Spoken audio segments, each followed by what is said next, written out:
ഇതല്ലേ നമ്മുടെ പച്ചമുളക്. സംഭവം കറിയിലൊക്കെ ഒഴിച്ചിടാൻ പറ്റുന്ന സാധനമാണ്. ആള് കില്ലാടിയാണ്. അതിന് പ്രത്യേകിച്ച് പറയേണ്ട കാര്യമൊന്നുമില്ല. ചെറുപ്പത്തില് എന്തെങ്കിലും കുരുത്തൊക്കെ ഒപ്പിച്ചിട്ടുണ്ടെങ്കിൽ ഉമ്മ പറയും, വേഗം വായട്ടാ, മുളക് ഞാൻ എടുത്തിട്ടുണ്ട്. എന്തിന്? കണ്ണി തേക്കാനേ. എന്നിട്ട് മുളകും കൈ പിടിച്ചിട്ട് നിർത്തണ്ട്. പടച്ചോനെ, ഒന്നും പറയണ്ട. എന്നിട്ടത് പൊട്ടിച്ച് ഞെരടി ഞെരടി കണ്ണില് തേക്കാൻ വരും. പക്ഷെ തേക്കൂല. പക്ഷെ അന്ന് നമുക്ക് തേക്കൂലെന്ന് തോന്നൂല, തേക്കൂന്ന് തന്നെ തോന്നും. അതുപോലെ തന്നെ നൃത്തം. പിന്നെ കുറെ എന്താ പറയാ, അവിടെ ഇവിടെയും പിച്ചുന്നുള്ളൊക്കെ ആയിട്ട് ഒഴിവാവും. പക്ഷെ അതൊക്കെ ഒരു കാലം. എന്താ പറയാ,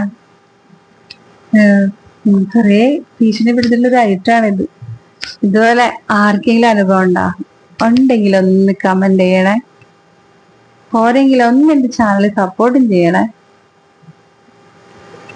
വീണ്ടും അടുത്ത വീഡിയോ ആയിട്ട് കാണാം.